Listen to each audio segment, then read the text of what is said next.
So here a video on how to fix up some of the automatic created satin lines. So I'm drawing here a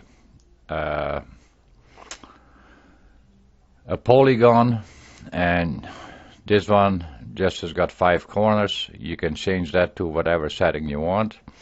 I have a width of 2 mil, and we'll zoom in a little more, and now we can see the whole line. Now we go extension, ink stitch, satin tools, and convert the line to a satin.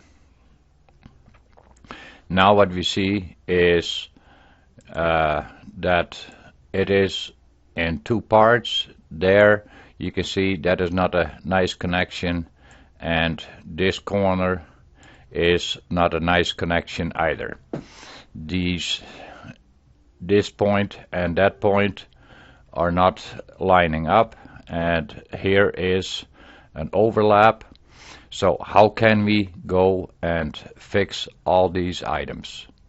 So what we'll do is, and if we also, one more thing I want to show, if we go ink stitch and we go to the params, if we go to the params with the auto column, then it automatically goes straight into the custom satin columns. And once we make some of these changes, then we have to make here also an adjustment. So I will go and cancel out of here. Oh, I should still show something else. The params,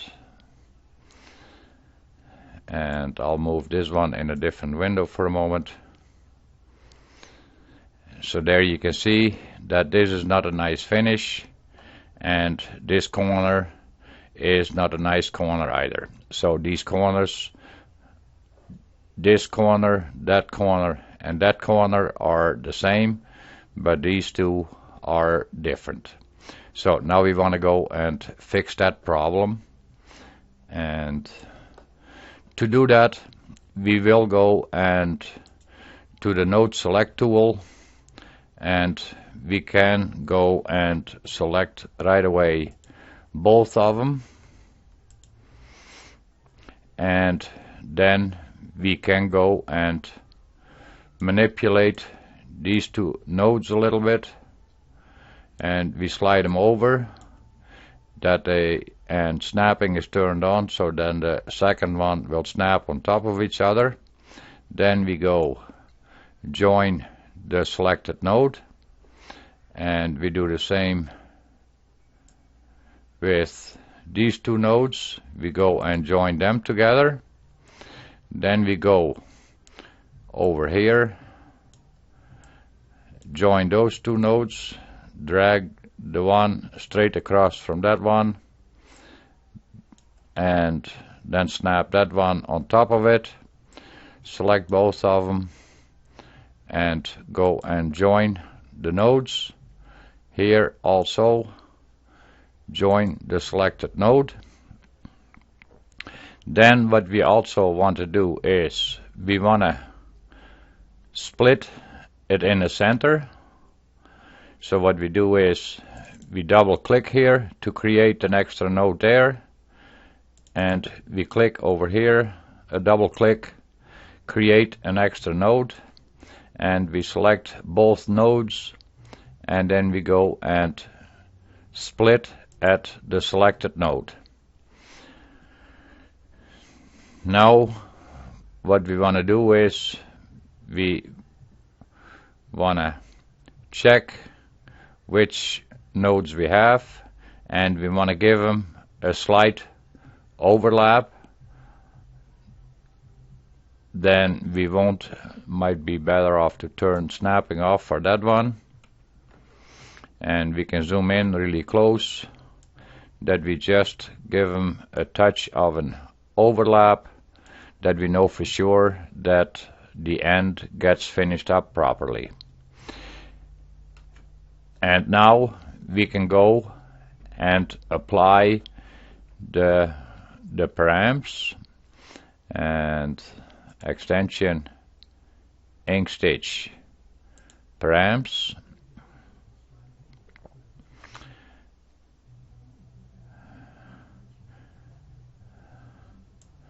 Oh,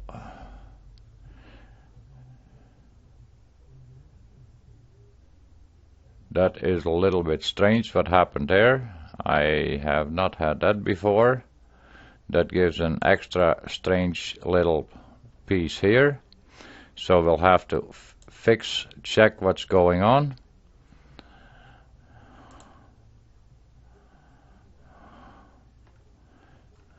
That is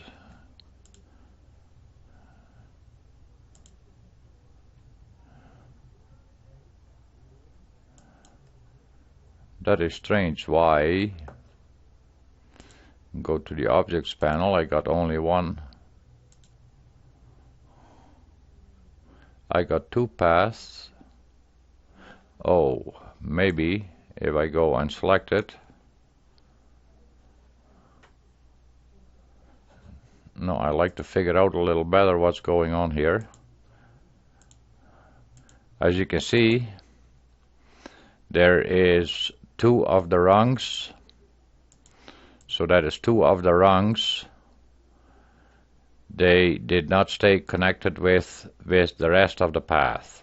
So what has to happen is we have to go and select it, and then we go path, and we go combine.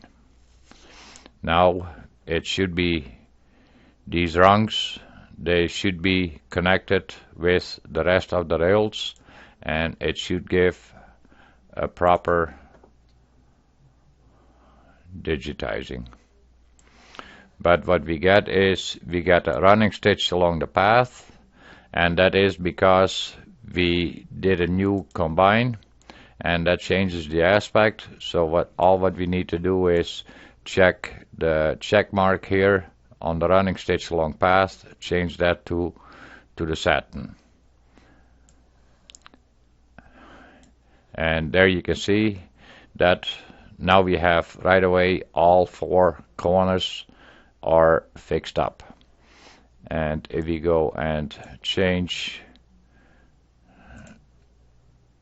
some of these settings yet, make it a little more dense.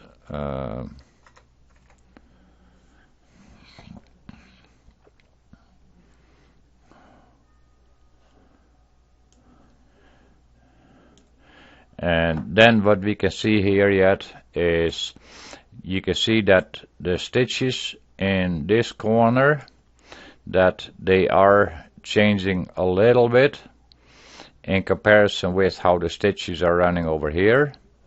Also in this area you can see the angle of the stitches going that direction. So they are over here, they are more perpendicular, and here they are more in an angle. So I would also suggest to go and make a few minor adjustments on the nodes. So we'll go and cancel. So in order to make some of those adjustments, then what we can do is, and as we can see in here too, there is no rungs over here, so we can create extra rungs. Oh, I should turn that one the width down and create extra rungs. If we do them all a kind of similar than what the other corners are,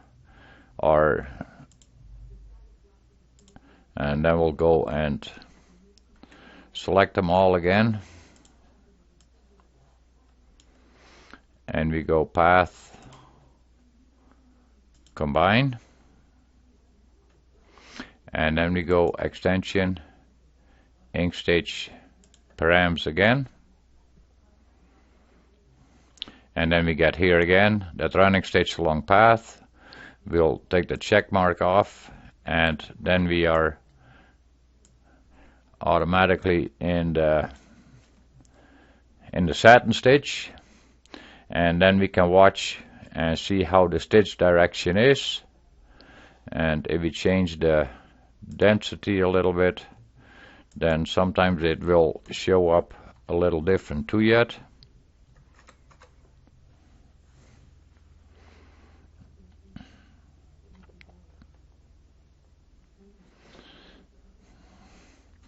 And as you can see, this corner, it shows fairly dense over here, and they look further apart on the outside here. And that is the same in this corner.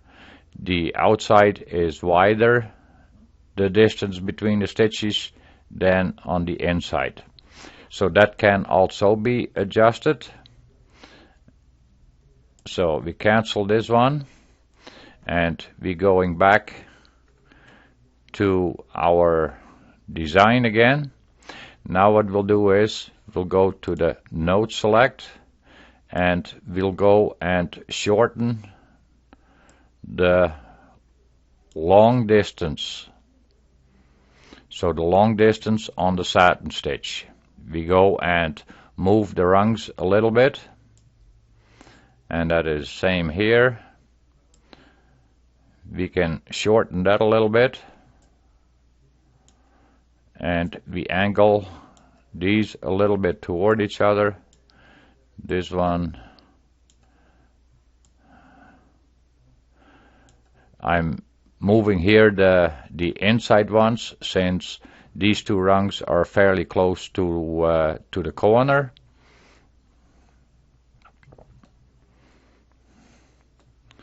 And here also change that slightly,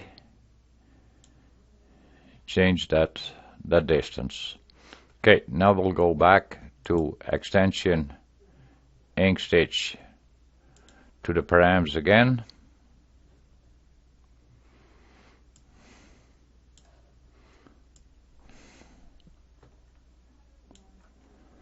and I'll have to change here the running stitch along path, and we'll change the setting on the